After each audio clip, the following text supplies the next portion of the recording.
je vous en parlais au début de ce journal, c'est désormais officiel. Les PV de stationnement vont passer de 11 à 17 euros au 1er août prochain. Faites réfléchir avant de bouger les eurodateurs, une hausse réclamée depuis longtemps par les élus locaux et qui va profiter aussi à l'État. Boulanger Guillaume Frix. Une scène quotidienne de la vie parisienne en automobile. Ça devient c'est aberrant. C'est du vol, on paye des impôts à n'en plus finir, on bosse, et nos journées de travail partent à la fourrière. Le stationnement est d'abord un problème de place. Quand il n'y en a plus, les Français s'accommodent souvent des emplacements non autorisés. Mais que ce soit à Clermont-Ferrand ou à Paris, les tarifs sont jugés trop élevés. Je connais pas mal de personnes qui ne payent pas et elles préfèrent payer l'amende parce que le rotateur c'est assez cher. Là, moi, je ne vais pas payer parce que je pars pour 20 minutes, je ne payerai pas. C'est trop. C'est pêche. Du 7 euros. Non, pas, il prend. PV, c'est pêche. À Clermont-Ferrand, l'heure de stationnement oscille entre 1 euro et 1,50 €. À Paris, elle peut atteindre 3,60 €, ce qui rend l'amende de 11 € moins dissuasive. Du coup, elle passera le 1er août à 17 €. Les associations de défense d'automobilistes dénoncent une disparité entre la province et Paris. J'ai jamais vu à chaque casse des lois ici. Le coût de l'amende a été, dans un premier temps, justifié pour financer le Grand Paris. Qu'est-ce que les gens de province ont à voir avec le financement des dépenses des Parisiens?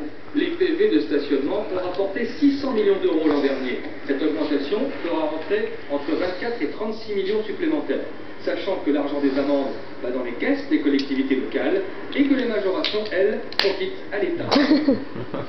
Dans l'affaire des quotas de la Fédération française de football, le conseiller technique Mohamed de Belkacemi a reconnu aujourd'hui avoir enregistré les propos polémiques tenus lors d'une réunion le 8 novembre et il affirme avoir ensuite remis l'enregistrement à la Fédération. Ce soir, son président Fernand Duchossois affirme n'en avoir jamais été informé jusqu'à jeudi dernier. Des auditions, vous savez, sont en cours. Laurent Blanc, qui était présent lors de cette réunion, sera entendu dans les prochains jours. Et puis toujours en football, mais cette fois sur les terrains, on va voir maintenant comment on détecte en France les jeunes talents. Didier Tireski et Jean-Christophe Cortès ont suivi un stage organisé en région parisienne. C'est une journée importante pour Idriss, Ibrahim et Danville. Cet après-midi à Clairefontaine, ils vont passer un test de détection pour intégrer le pôle fédéral du football français. Tous sont entre 12 et 13 ans et présentent des gabarits différents. Vous avez pu constater qu'il n'y a pas de profil type. Nous avons des garçons qui sont grands, il y en a qui sont moins grands, il y en a qui courent vite. Vous allez voir, il y a des garçons qui courent moins vite. Il y a constant. Il l'a cassé. Il l'a pas mangé. Non, il est cassé, vous pouvez le manger. Les candidats sont jugés avant tout sur leurs aptitudes techniques. Passe noire. De faire des jeux courts, des jeux longs, des passes. Ils nous apprennent des choses qu'on ne connaissait pas.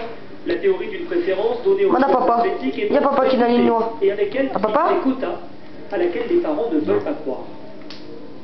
Eu égard à l'histoire du football Tiens papa, il va donner une os. de la France, j'ai du mal à m'imaginer qu'on puisse un jour arriver à mettre des quotas dans tel ou tel domaine. La seule chose que je souhaite, c'est que normalement il reste en tant que sélectionneur, tout simplement. Parce que je pense pas que c'est quelqu'un de raciste.